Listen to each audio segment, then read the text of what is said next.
J'espère que vous allez bien, on se retrouve aujourd'hui pour une nouvelle vidéo et aujourd'hui j'avais envie de faire avec vous un petit peu un bilan de mon année qui vient de s'écouler du coup de juin 2017 à septembre 2018. Donc comme vous le savez, cette année j'avais pris une année sabbatique, donc c'est à dire une année sans cours.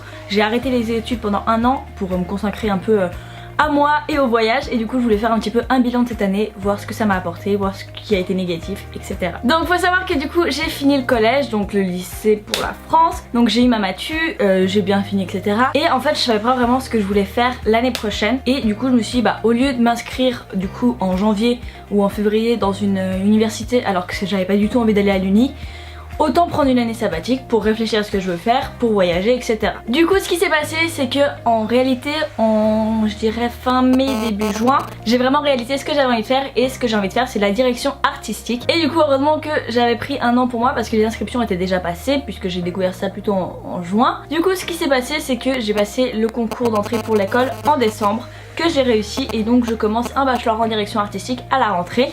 Et du coup pendant cette année qu'est-ce que j'ai fait? Du coup ce qui s'est passé c'est que pendant cette année je suis partie du coup 3 mois aux États-Unis, à Miami exactement, pour apprendre l'anglais. Enfin je connaissais déjà très bien l'anglais, j'avais déjà des bonnes bases, j'avais un B2, et du coup je suis partie 3 mois afin de l'améliorer, et je suis revenue avec un C1. Donc vous le savez très bien, je suis partie avec EF, il y a pas mal de vidéos sur ma chaîne. D'ailleurs si vous voulez voir un petit peu ce que j'en pense, ce qui s'est passé comme expérience, etc., n'hésitez pas à aller voir toutes mes vidéos qui concernent Miami avec EF. Et du coup après mes 3 mois à Miami, je suis partie un mois en Asie, donc 2 semaines en Thaïlande et 2 semaines au Vietnam, en sac à dos avec ma cousine. Donc ça c'était juste hyper intéressant, et de voyager seule, enfin seule, on était deux, mais voyager juste avec sa cousine c'est tellement différent que quand je pars avec mes parents. Bah là j'étais partie en Thaïlande avec mes parents et après je suis partie au Vietnam avec ma cousine, et c'est tellement différent de partir seule et d'être que toutes les deux et de devoir gérer tout toute seule, le budget, les hôtels, les transports, etc.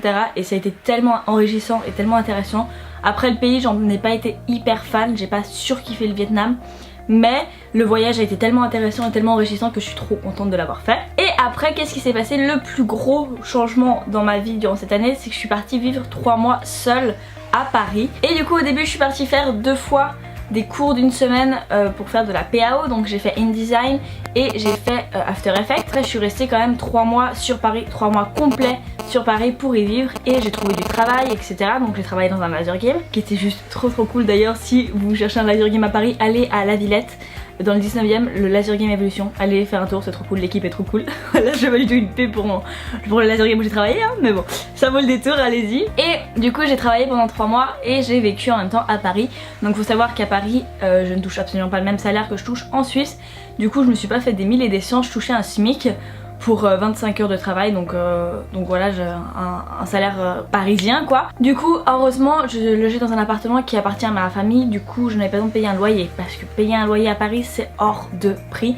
Vous avez été pas mal à me demander comment tu fais pour vivre à Paris pour quelques mois comme ça, comment t'as trouvé un logement, etc. Donc voilà, donc moi c'est un appartement qui appartient à ma famille, du coup j'ai pas eu besoin de payer un loyer.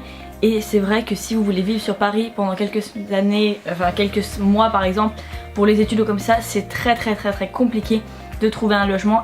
Déjà c'est très compliqué parce qu'il n'y en a pas beaucoup de livres, et surtout c'est hors de prix, on est d'accord.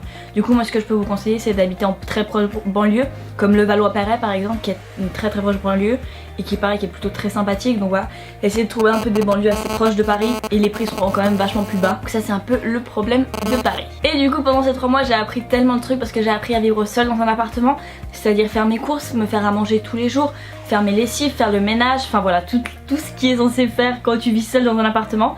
Et c'est clair qu'à 20 ans je n'avais pas eu l'occasion de l'expérimenter, parce que même à Miami ça s'est pas passé comme ça, puisque j'étais en résidence. Du coup ils nous faisaient le ménage dans les chambres tous les jours, on allait manger à la cafétéria de l'école, on n'avait pas d'endroit, on n'avait pas une cuisine pour se faire à manger, etc.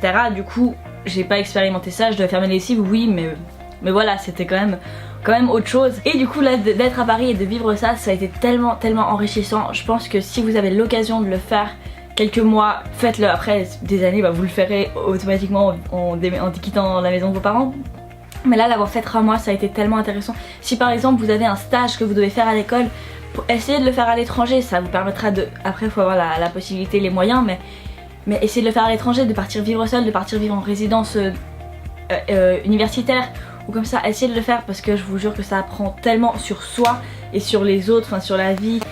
C'est vraiment intéressant, ça vaut le détour. Et voilà, ça c'est vraiment le plus gros point positif de mon année, c'est que je pense que j'ai vachement pris en maturité et j'ai vachement pris en... Enfin j'ai vachement appris sur ce qu'était la vie seule et à gérer un budget, etc. Et sur moi-même aussi, de voir comment j'étais capable de m'habituer à un univers complètement différent, de m'habituer à vivre seule, de me débrouiller. Donc ça a été hyper intéressant et hyper enrichissant. Le point négatif de cette année, je dirais que c'est le fait de ne pas avoir eu de rythme. En gros, quand t'as les cours, t'as quand même un rythme, tu sais qu'à... Enfin voilà, t'as un rythme 8h, 17h, enfin voilà, t'as un rythme. Et ce qui se passait moi pour le boulot, c'est que c'était quand même... je bossais pas du tout à des horaires fixes, donc je bossais en tout cas les week-ends, tous les week-ends je bossais, donc le samedi et le dimanche puisque c'est là qu'il y a le plus de monde. Mais après je bossais aussi en semaine, mais ça dépendait, il y a des fois je faisais les fermetures, donc ça veut dire que je faisais un 16h minuit, il y a des fois où je faisais les ouvertures, donc je faisais un 10h 17h, enfin voilà, c'était hyper vague, j'avais pas d'horaire très précis, et du coup ça m'a quand même manqué. À Miami j'ai eu les horaires précis, et encore parce que j'avais une fois le cours le matin, une fois le cours le soir, enfin une fois le cours l'après-midi, du coup j'étais un peu décalée, et du coup quand je me retrouvais à devoir aller en cours à 8h du matin, pas mal de fois où je suis pas allée parce que je dormais.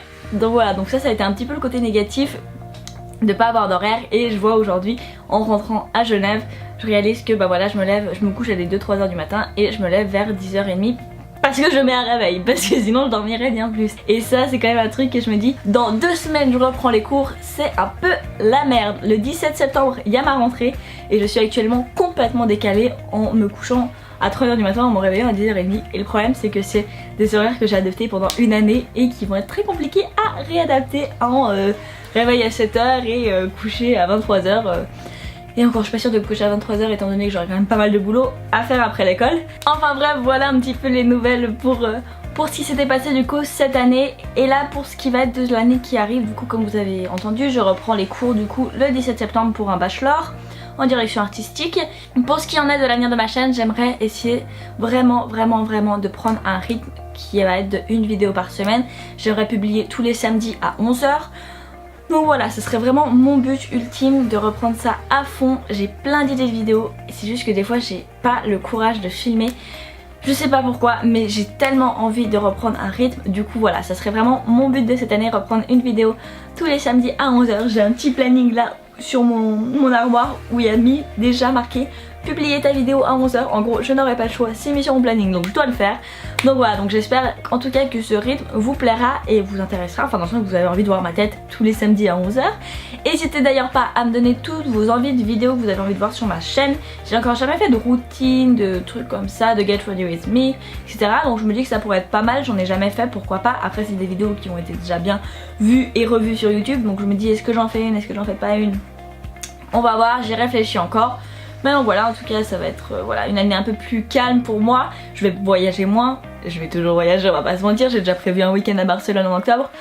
Donc voilà, je vais continuer à voyager évidemment, mais ça serait quand même plus calme que cette année. Donc voilà, en tout cas je continuerai à vous faire des vidéos sur les voyages, sur les bonnes adresses. J'ai une vidéo que j'aimerais préparer sur toutes les bonnes adresses de Genève, sur toutes les bonnes adresses de Paris. Enfin voilà, sur les lieux que je connais un petit peu. Donc voilà, donc j'espère que ça vous plaira. En tout cas il y en a déjà une sur Miami, donc si vous l'avez pas vue n'hésitez pas à aller la voir. Et vraiment n'hésitez pas à me donner toutes vos idées de vidéos et toutes les envies surtout que vous avez envie de voir. By the way, si vous n'êtes pas abonné encore à mon Instagram, je vous le mets juste ici, n'hésitez pas à me rejoindre. J'essaye de publier pas mal de photos, j'avoue que c'est pas hyper régulier mais j'essaye, je vous jure que j'essaye. Et si vous n'êtes pas encore abonné à ma chaîne, je vous laisserai cliquer soit juste en dessous pour vous abonner, soit dès que ma tête aura disparu il y aura un petit rond, vous pourrez cliquer dessus pour vous abonner à ma chaîne. En tout cas on est de plus en plus nombreux et ça me fait vraiment plaisir, donc merci beaucoup. Enfin voilà, j'espère que cette vidéo vous aura plu et que ça vous aura intéressé d'avoir un petit bilan sur mon année sabbatique. J'espère que les nouvelles de la rentrée vous plaisent et que vous êtes content de voir ma tête plus souvent. Et sur ce, je vous fais d'énormes bisous et on se retrouve très bientôt pour une prochaine vidéo. Ciao!